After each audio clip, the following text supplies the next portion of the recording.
सामान्य साथियों, नमो बुद्धाय, जय भीम। एक बार पुनः हम लेकर आ गए हैं डॉक्टर अंबेडकर संदेश आवाज का ऑफिशियल यूट्यूब चैनल के माध्यम से।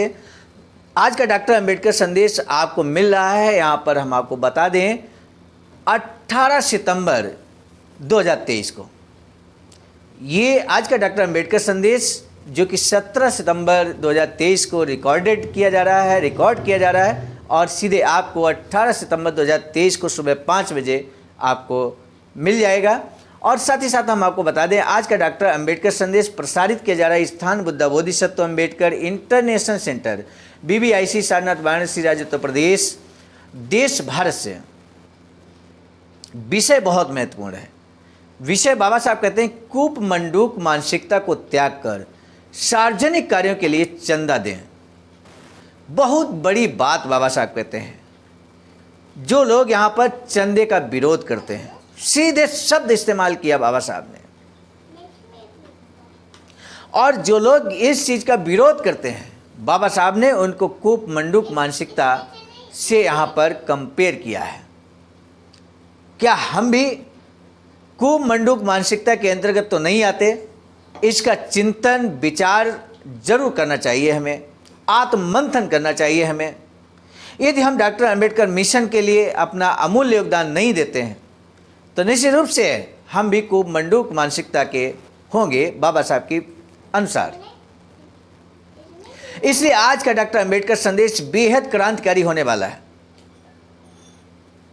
इस बारे में बाबा साहब क्या कुछ विस्तार से बोलते हैं, हमें भी वीडियो को अंत तक जरूर बात कर लेना चाहिए। बाबा साहब डॉक्टर अंबेडकर संपूर्ण वाङ्मय खंड 38 पेज नंबर 301 से 302 तक हम 391 से 392 तक लेकर उपस्थित हो चुके हैं।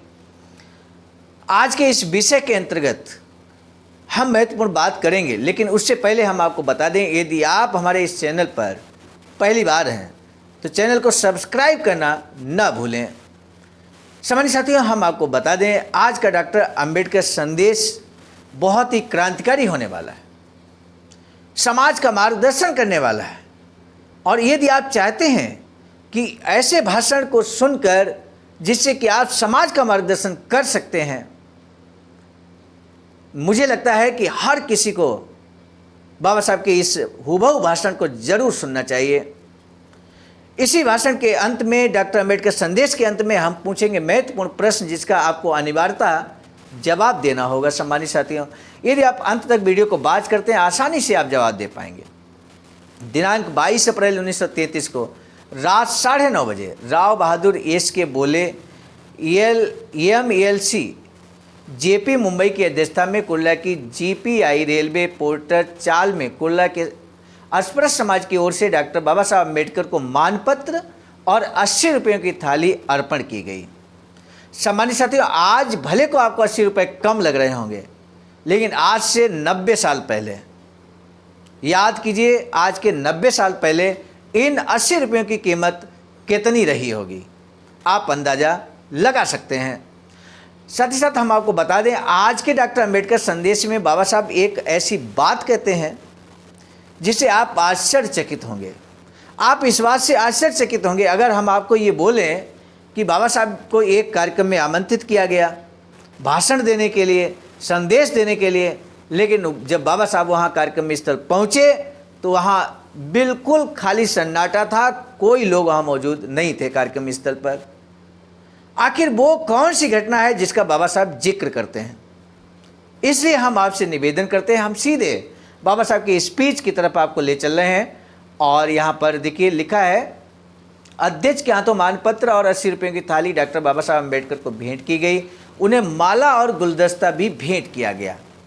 एक बार पुनः हम जरूर याद दिलाएंगे, यहाँ लिखा है स्पष्ट तौर पर उन्हें माला और गुलदस्ता भेंट किया गया। जो साथी हमारे मंच माला माई का विरोध करते हैं उन्हें जरूर इस बात पर गौर करना चाहिए। उसके बाद भी बोलने के लिए खड़े हुए उन्होंने कहा कि यहाँ इकट्ठा लोगों के समुदाय की ओर देखकर मुझे 5-7 वर्ष पूर्व घटित एक घटना की याद आ रही है। मैं दूसरी बार कुल्ला आया हूँ। ये कुल्ला कस्बे का शहर का नाम है। और बाबा साहब कहते हैं हम यहाँ पर दूसरी बार आए हैं। इससे पहले 5-7 साल पहले हम यहाँ पर आए थे। तो घटना क्या है वो जानना बहुत ज़रूरी है। बाबा साहब कहते हैं 5-7 वर्ष पूर्व यहाँ के लोगों ने मुझे अध्यक्ष पद का आमंत्रण दिया था। बारिश के दिन होने के बावजूद मैं समय से यहाँ पहुँचा था, लेकिन आश्चर्य की बात कि सभा स्थल पर कोई भी नहीं था। बाबा साहब कहते हैं कि मुझे इस बात का बहुत आश्चर्य हुआ। मुझे लगा कि हर जगह मेरे भाषण सुनने के लिए हजारों लोग इकट्ठा होते हैं, फिर यहाँ कोई क्यों नहीं आया। आपको भी आश्चर्य हुआ होगा ये जानकर कि बाबा साहब का भाषण सुनने के लिए कोई नहीं था। तो बाबा साहब कहते हैं मैंने पूछताछ किया, तब पता चला कि उस सभा का हैंडबिल केवल नासिक के लोगों ने ही निकाला था। उस पर नगर, सातारा आदि जिलों के लोगों के नाम नहीं थे, इसलिए ऐसा हुआ। कहने का तात्पर्य ये हुआ कि इस तरह का विरोध हो गया कि भाई आप हमारा नाम नहीं छापेंगे तो हम कार्यक्रम स्थल में नहीं जाएंगे। तो यहाँ समझकर ये समझना बेहद ज़रूरी है कि हम हर समाज के हर व्यक्ति को हमें लेकर आगे बढ़ना है। बाबा साहब के ज़माने में भी इस तरह की घटनाएं होती थी। बाबा साहब जैसे महान व्यक्तित्व के लोग, बाबा साहब के लिए लोग सुनने नहीं आए। उन्होंने अपने ईगो को नंबर 1 पर रखा, बाबा साहब को नेग्लेक्ट कर दिया। जानकारी तो सभी को हुई होगी निश्चित रूप से कि बाबा साहब सभा स्थल पे आ रहे हैं अध्यक्ष के रूप में, लेकिन बावजूद इसके लोग नहीं आए। इसलिए मेरे सम्मानित साथियों, बाबा साहब की वर्किंग से, बाबा साहब के इन स्पीचेस से वर्तमान परिदृश्य में कुछ भी नहीं बदला ऐसा। और अगर नहीं बदला तो हमें वर्किंग कैसे की जानी चाहिए, आज का बहुत बड़ा संदेश बाबा साहब के स्पीच से निकल कर आया। हमें हर किसी का सम्मान करना होगा। हमें चाहे वो अन्य जिले की बात हो, अन्य ब्लॉक की बात हो, अन्य तहसील की बात हो, हमें किसी तरह का भेदभाव न करते हुए सभी को प्रॉपर उचित सम्मान देना होगा। इसलिए बाबा साहब ने इस घटना का जिक्र किया। जिक्र ही नहीं किया, जब अब की इस बार कार्यक्रम हुआ तो बाबा साहब ने एक शर्त रखी। वो शर्त क्या है आइए जानते हैं। बाबा साहब कहते हैं जब इस समारोह का आमंत्रण देने के लिए जब लोग यहाँ आए, हमारे पास आए, तब मैंने उन्हें बताया कि अगर सभी लोगों की तरफ से कार्यक्रम हो रहा हो तो मैं आऊँगा, तो ही मैं आऊँगा। उन्होंने मेरी बात मानी और उस पर अमल भी किया। इसके लिए मैं उन्हें बधाई देता हूँ। सबका मिलजुल कर रहना बहुत ज़रूरी है। एक का दुख सबका दुख होना चाहिए। केवल अपने बारे में सोचने का कूप मंडूक मानसिकता को त्याग दें। बाबा साहब कहते हैं आप सबके एक होने की मुझे बहुत बड़ी खुशी है। मानपत्र भेंट कर आपने मेरा जो सम्मान किया, इसके लिए मैं आपका तहे दिल से साधुवाद व्यक्त करता हूँ, आभारी हूँ। आपने थैली में जो राशि दी उसे मैं अपने घर के काम में नहीं लगाऊंगा। बाबा साहब कहते हैं कि जो 80 रुपये की थैली आपने दी है उसको मैं अपने व्यक्तिगत कार्यों में खर्च नहीं करूंगा, मैं अपने घर के काम में नहीं लगाऊंगा। इससे पहले भी मुझे बहुत धन मिला है, इसमें से भी मैंने अपने लिए 1 पैसा तक नहीं लिया है। इतनी पारदर्शिता बाबा साहब रखते थे और यही कारण है कि आज भारत का हर व्यक्ति चाहे वो SC, ST, OBC, general category का, बाबा साहब को मानते हैं। बाबा साहब कहते हैं कि इससे पहले भी मुझे बहुत धन मिला, लेकिन बावजूद इसके मैंने अपने व्यक्तिगत कार्यों में उसको खर्च नहीं किया है। आपने आज जो पैसा दिया उसे भी मैं सार्वजनिक कार्यों के लिए ही दूंगा। यहाँ करीब 5-6 हज़ार लोग इकट्ठा हैं। इतने बड़े जमा बड़े से सार्वजनिक कार्य के लिए केवल 80 रुपये ही इकट्ठा किए जा सकते हैं, ये बड़ी शर्मिंदगी की बात है। ये बाबा साहब ने यहाँ पर कह दिया कि जब इतनी बड़ी संख्या है, 5-6 हज़ार लोग हैं, अगर 1-1 रुपये भी लोग देते तो 5-6 हज़ार रुपये तो हो ही जाता। लेकिन बाबा साहब कहते हैं इतनी बड़ी भीड़ के बीच अगर सिर्फ 80 रुपये, तो ये भाई शर्म की बात है।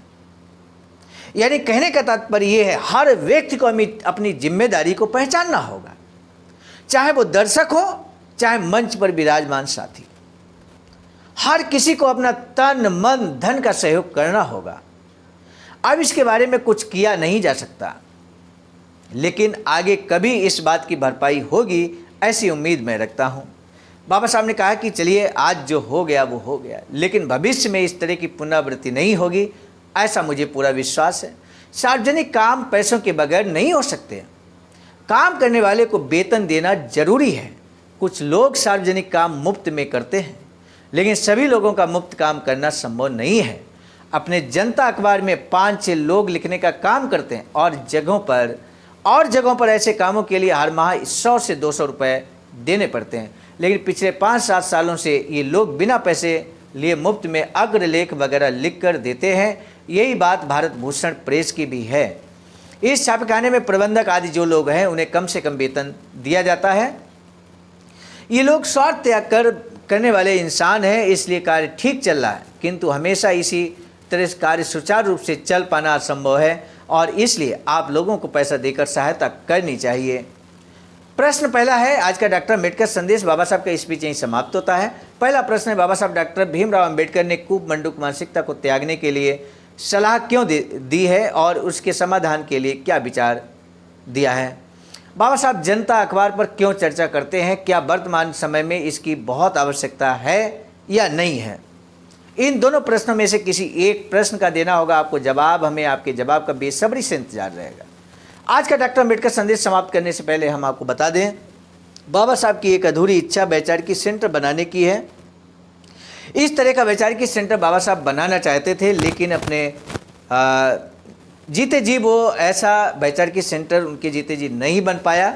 लेकिन कोई बात नहीं, अखिल भारतीय अनुसूचित जाति जनजाति कर्मचारी कल्याण एसोसिएशन आवाजका ने ये बीड़ा अपने कंधों पर उठाया है और इस तरह का वैचारिकी सेंटर निर्माणाधीन है। सारनाथ, वाराणसी, राज्य उत्तर प्रदेश, देश भारत में लगभग 14,000 स्क्वायर फीट जमीन परचेज कर ली गई। साथियों, अब कार्य निर्माण पर है।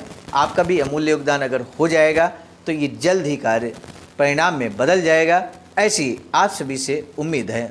आज का डॉक्टर अम्बेडकर संदेश लेकर आए थे हम मिशन नायक बुद्ध मित्र मुसाफिर सर, राष्ट्रीय महासचिव आवाजका नई दिल्ली की प्रेरणा में, और साथ ही साथ संकलनकर्ता गृह में परम आदरणीय विजय कुमार बौद्ध जी, प्रांतीय कोषाध्यक्ष आवाजका बिहार।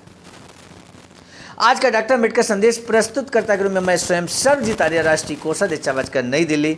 पुनः मिलेंगे नए डॉक्टर अम्बेडकर संदेश में, लेकिन आपसे निवेदन है कि इस अम्बेडकर संदेश को जन जन तक पहुंचाने का कार्य करें और साथ ही साथ यदि आप हमारे चैनल पर पहली बार हैं तो इस चैनल को सब्सक्राइब करना ना भूलें। आज के डॉक्टर अम्बेडकर संदेश में अब दीजिए इजाज़त। आप सभी को सादर नमो बुद्धाय, जय भीम।